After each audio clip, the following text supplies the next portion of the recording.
Hello everyone, good morning. So time check sa ta, quarter to 9. So karon kahuman lang nako sa akong trabaho no. Ako di ay nagtrabaho ko diri sa Pogo.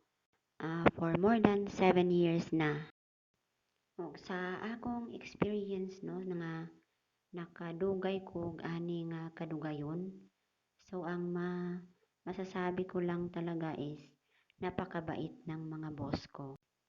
Mabait sila, maalalahanin kahit may pagkakuripot pero at least mabait.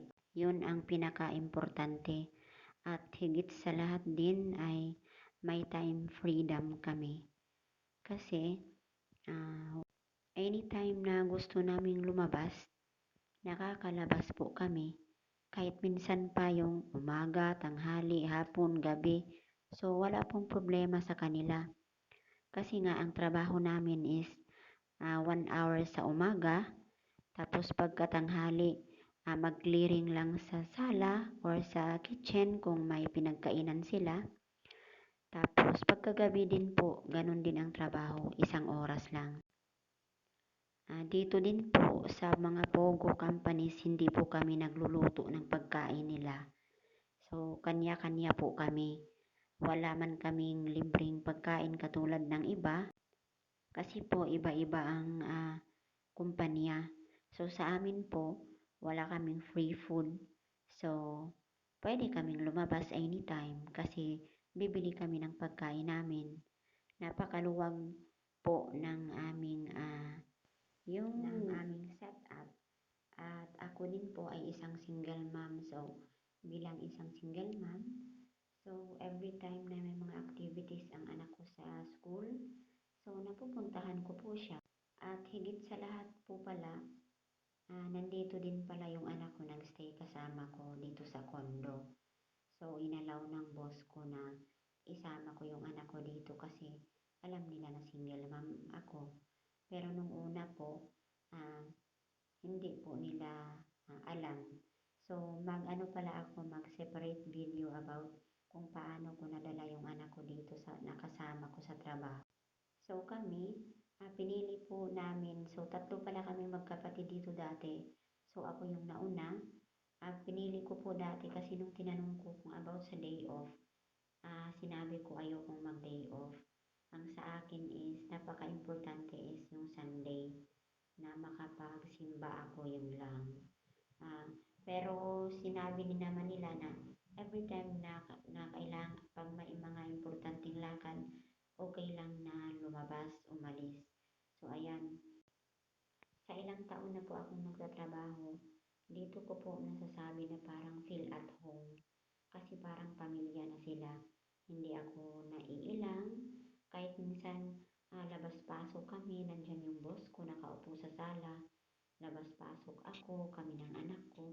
So parang walang awkward feeling na yung parang masasabi mo na nahihiya ka kasi lumabas kayo. Minsan po, halimbawa nagpe-prepare kami, tapos nandyan yung boss ko, magpapaalam kami.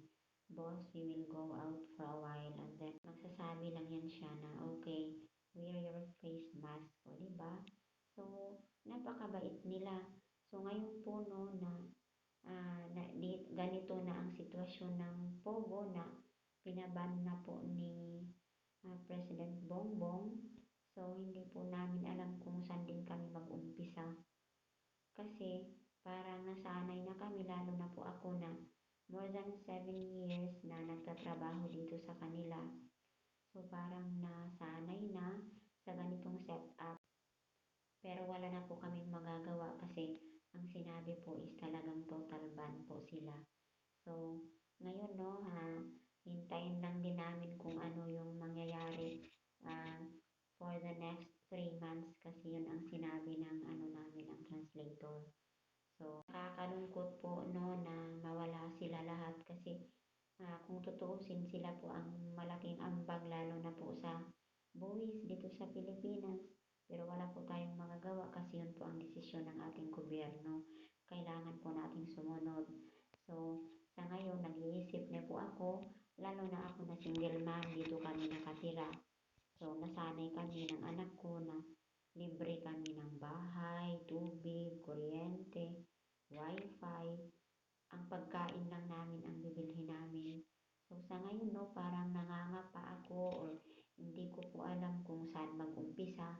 Pero sana po mai-push din po ng government na lahat po kami nagtatrabaho sa Pogo ay mabigyan din po ng separation fee para din po makapag-umpisa kami sa aming buhay or kung ano mang gagawin namin, magnegosyo. Kasi po, talagang sa hirap ng buhay ngayon at napakarami ang mawala ng trabaho, lalo na po pag talagang umuwi na sila lahat. Kasi po bilang nagtatrabaho dito, alam po namin na ang kalakaran nila na sila po talaga ang nagbibigay ng maganda-gandang sweldo. Kasi sa kung tutuusin po, sa mga Pinoy hindi naman po sa pagbabash at panglalait. Kasi sa mga Pinoy pag magiging amo mo, naku, parang kulang na lang binili nila yung buhay mo. Kasi lahat ipapagawa sa'yo, halos wala ka ng pahinga. Tapos minsan pa kulang ka sa pahinga, kulang sa tulog, tapos ang sahod napakaliit. Pero dito po sa Pogo, no, so dito ko naranasan din yung sahod na parang nasa abroad kami. Kasi ang sahod ko po dito, no, hindi sa pagmamayabang, pero katumbas na po siya ng sahod sa Middle East. So, ngayon po, hindi namin alam kung mag-a-abroad kami. So, katulad lang din dito sa sahod, lalo na ako, paano naman yung anak ko, maiiwan ko dito. So, minsan, no, masasabi talaga natin na wala talagang yung permanente, lalo na sa pagtatrabaho.